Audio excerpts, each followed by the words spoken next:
अजितदादांच्या निधनानंतर अत्यंत तत्परतेनं अवघ्या 24 ते 36 तासांच्या आतच उपमुख्यमंत्री पदाच्या चर्चा सुरू झाल्या आणि यामार्फत विलिनीकरणाच्या मुद्द्याला बगल देण्यामध्ये तटकरे आणि पटेल यशस्वी झाले।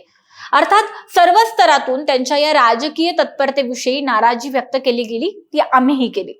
पण मग त्यावर त्यांची भूमिका काय आहे, त्यांची बाजू काय आहे, हे सुद्धा समजून घेणं आणि तुमच्यापर्यंत पोहोचवणं अत्यंत महत्त्वाचं आहे। शरद पवारांशी न बोलता निर्णय का घेतले गेले, घाईमध्ये उपमुख्यमंत्री पदाचा शपथविधी का घेतला गेला, दादांच्या राष्ट्रवादीचा अध्यक्ष नेमका कोण होणार आहे आणि 2 राष्ट्रवादींचं विलिनीकरण नेमकं होणार आहे किंवा नाही, या सगळ्या प्रश्नांची उत्तरं तटकरे यांनी दिलेली आहेत। आणि नुकत्याच झालेल्या मुलाखतीमध्ये तटकरे यांनी आपल्यावरच्या या आरोपांना उत्तर दिलंय। पण तटकरेंच्या या उत्तरांवर सुद्धा आणखी काही प्रश्न उपस्थित होतायतच। आता ते प्रश्न काय आहेत, तटकरेंची उत्तरं काय आहेत, सगळं पाहूयात या व्हिडिओच्या माध्यमातून। लगेच व्हिडिओला सुरुवात करूया। नमस्कार, मी गौरी आणि तुम्ही पाहत आहात प्राईम टाइम महाराष्ट्र। सुरुवातीला एक महत्त्वाची आठवण, तुम्ही जर अजूनही आमचं चॅनल सबस्क्राईब केलं नसेल तर ते जरूर करा। शिवाय आमचं नवं व्हॉट्सअप चॅनल सुद्धा आता सुरू झालंय, त्यात तुम्हाला सगळ्या अपडेट्स, दिवसभरातील सगळ्या व्हिडिओजच्या लिंक्स आणि बातम्या या एकत्र पाहायला मिळणार आहेत। त्यामुळे आम्हाला व्हॉट्सअपवर सुद्धा फॉलो करायला विसरू नका। याची लिंक तुम्हाला बायोमध्ये मिळेल। 28 जानेवारीला झालेल्या उपमुख्यमंत्री अजित पवारांच्या विमान अपघातातील अकाली निधनानंतर 31 जानेवारीला त्यांच्या पत्नी सुनेत्रा पवारांनी राज्याच्या उपमुख्यमंत्री पदाची धुरा आपल्या खांद्यावर घेतली। आता याचं स्वागतच आहे आणि हे होईल हे अपेक्षितही होतं, पण ते ज्या वेगानं व घाईनं झालं ते फार प्रश्न निर्माण करून गेलं। पटेल आणि तटकरेंविषयी या सगळ्या दरम्यान प्रचंड आणि साहजिक अशा अनेक शंका उपस्थित केल्या गेल्या। सुनेत्रा पवारांच्या शपथविधीची तुम्हाला इतकी घाई का झाली होती? तुम्ही राष्ट्रवादी विलिनीकरणाबाबत बैठका झाल्या होत्या की नाही? बैठकांची माहिती तुम्हाला होती की नाही? या सगळ्या प्रश्नांची उत्तरं ही आता सुनील तटकरे यांनी दिलेली आहेत। एबीपी माझा या मराठी वृत्तवाहिनीशी बोलताना तटकरे यांनी या सगळ्याविषयीची आपली बाजू सांगितलेली आहे, पण त्यावर जे काही प्रश्न निर्माण होत आहेत ते सुद्धा आपण एक एक करून इथे उपस्थित करणार आहोत। पहिल्यांदा सुनील तटकरे असं म्हणाले की मी महाराष्ट्राला आणि जनतेला सांगू इच्छितो की अजितदादांचा 3 दिवसांचा विधी झाल्यानंतर शपथविधी झाला, तेही 72 तासांच्या नंतर। त्यामुळे एका गोष्टीचा मला खुलासा करू द्या की विनाकारण आमच्यावरती असा अन्याय होण्याची आवश्यकता नाही, असं मला स्वतःला वाटतं, असं तटकरे म्हणतात। तातडीने शपथविधी झाला असं म्हणण्याचं काही कारणच येत नाही, कारण राष्ट्रवादी पक्षाच्या विधिमंडळ पक्षाच्या गटनेता निवडीची बैठक आम्ही 3 दिवसांच्या दुखवट्यानंतर, म्हणजे शासकीय दुखवट्यानंतर घेतली गेली। म्हणजे आम्ही शासकीय दुखवटा पाळला, तो झाल्यानंतर आम्ही विधिमंडळ पक्षाच्या 4थ्या दिवशी ही बैठक बोलावली होती आणि त्या दिवशी आम्ही मुख्यमंत्र्यांना पत्र दिलं।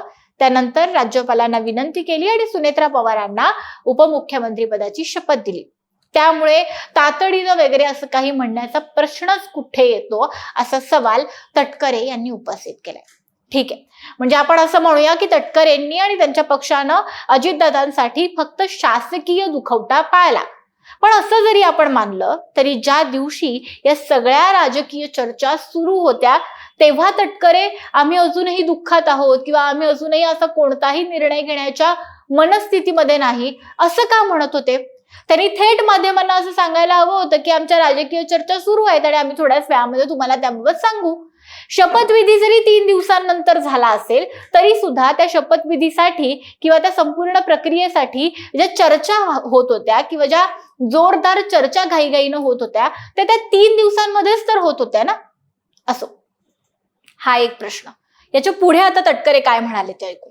तटकरे असं म्हणाले की राष्ट्रवादीच्या विधिमंडळ पक्षाचे नेते अजितदादांच्या नेतृत्वाखाली त्यांनी निर्णय घेतला, त्यानंतर ते एनडीए मध्ये सहभागी झाले, आम्ही सगळे एनडीए मध्ये सहभागी झालो। या अनुषंगानं आम्ही लोकसभा लढलो पण आम्हाला काही फारसं यश मिळालं नाही। मग आम्ही विधानसभेच्या निवडणुकीसाठी पुन्हा एकदा प्रचंड आत्मविश्वासानं कमालीची मेहनत घेतली। दुर्दम्य इच्छाशक्तीनं दादा आणि आम्ही सगळ्यांनी महाराष्ट्र पिंजून काढला आणि 59 पैकी 41 जागांवर आम्ही जिंकलो, आम्ही यश मिळवलं। स्वाभाविकपणे विधिमंडळ पक्षाचा नेता जसा दादा होते त्यांचं दुर्दैवी निधन झालं, त्यानंतर त्या निवडीची प्रक्रिया आम्ही केली। याच्यात कुणाला काय गैर वाटतंय? हे प्रश्न अजूनही दुर्दैवाने अनुत्तरित आहेत। याही पेक्षा जे वक्तव्य केलं जातं त्यावर माझा कुणावरही आक्षेप नाही, परंतु अजितदादांचं शव अंत्यदर्शनासाठी ठेवलेलं असताना विलिनीकरणाची चर्चा त्याच प्रांगणामध्ये कुणी, कशी आणि कशासाठी केली या प्रश्नाचं उत्तर सुद्धा महाराष्ट्राच्या जनतेला मिळायला हवं.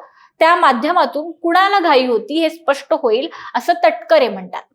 आता तटकरे यांनी अप्रत्यक्षपणे प्रत्यक्षपणे या सगळ्यामधून, याचा निष्कर्ष काय तर या सगळ्यामधून त्यांनी शरद पवारांच्या राष्ट्रवादीतील नेत्यांना लक्ष केले.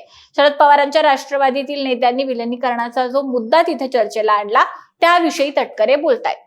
पण दादांची चिता धगधगत असताना तटकरे आणि पटेल यांच्या पक्षातीलही नेत्यांनी उपमुख्यमंत्रीपद आणि त्यांनी स्वतः त्यासाठीच्या चर्चांना सुरुवात केलीच होती की, म्हणजे कुणी कुठला एखादी गोष्ट पाळलेली आहे किंवा कुणी कुठल्या गोष्टीचं भान ठेवलेलं आहे किंवा ठेवलेलं नाही हा प्रश्न उपस्थित करण्याचा खरं तर कुणालाच अधिकार नाही. बरं, पुढे तटकरे असं म्हणाले की व्हिडिओमध्ये दिसलेल्या नेत्यांनी निवडणूक घड्याळावर लढवायची अशी चर्चा केली असं मला सांगण्यात आलं. त्याबाबत मी तिथे नव्हतो. म्हणजे मी तुम्हाला याचा रेफरन्स सांगते की जो विलिनीकरणासाठीची एक बैठक झाली, जो व्हिडिओ आता त्यानंतर प्रचंड चर्चेत आला आणि व्हायरल होतोय, त्या व्हिडिओबद्दल तटकरे म्हणता आहेत की त्या व्हिडिओमध्येही तुम्हाला दिसत असेल की मी तिथे नव्हतो. मग विलिनीकरण कुठे आलं आणि ती चर्चा सुद्धा विलिनीकरणासंदर्भातली नव्हती असंही तटकरे सांगतात. सुनेत्रा पवारांची शपथ आणि विलिनीकरण हे दोन वेगळे मुद्दे आहेत.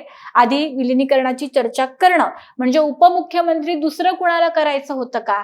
आम्ही राष्ट्रवादी पक्ष म्हणून स्वतंत्रपणे निवडून आलो आहोत, त्यामुळे शरद पवारांसोबत आमचं काही बोलणं झालं नाही असं तटकरे म्हणतात. तटकरेंना असं म्हणायचंय की विलिनीकरणाचा मुद्दा काढून शरद पवारांना उपमुख्यमंत्रीपदी आणखी कुणाला तरी ठेवायचं होतं का? पण परत प्रश्न तोच आहे की विलिनीकरण होऊ द्यायचं नव्हतं म्हणूनच सुनेत्राताईंना एवढ्या घाईमध्ये उपमुख्यमंत्री पदाची शपथ घ्यायला लावली गेली का? 3 दिवसांचा दुखवटा पाळून आम्ही नंतर सगळ्या राजकीय हालचाली केल्या. हे राजकीय दृष्ट्या वादात न सापडण्यासाठी तटकरेंना सांगायला अगदी सोपं आहे. ज्याला आपण म्हणतो पॉलिटिकली करेक्ट असं तटकरे आणि त्यांचा पक्ष वागलाय असं आपण म्हणू शकतो. पण भावनिक आणि माणुसकीच्या दृष्टीने विचार करायचा झाल्यास कोणी, किती आणि कशा पद्धतीने हे सगळं केलंय, कशा पद्धतीने ही सगळी घाई केली आहे हे अगदी स्पष्ट आहे आणि हे फक्त आम्हाला नव्हे तर अख्ख्या महाराष्ट्राला कळतंय. पण सध्याच्या राजकारणामध्ये अशा भावनिक गोष्टींना तीळ मात्रही जागा नाही हे तितकंच खरंय आणि ते दादांनंतर त्यांच्या या अत्यंत जवळच्या नेत्यांनी दाखवूनही दिलंय. आता तुम्हाला तटकरेंच्या या स्पष्टीकरणाविषयी नेमकं काय वाटतं हे ऐकल्यानंतर तुमच्या मनामध्ये काय काय प्रश्न उपस्थित होतात आणि तुमच्या या सगळ्याविषयी काय भावना आहेत आम्हाला कमेंट बॉक्समध्ये नक्की सांगा. व्हिडिओ महत्त्वाचा वाटला तर लाईक करायला विसरू नका. धन्यवाद.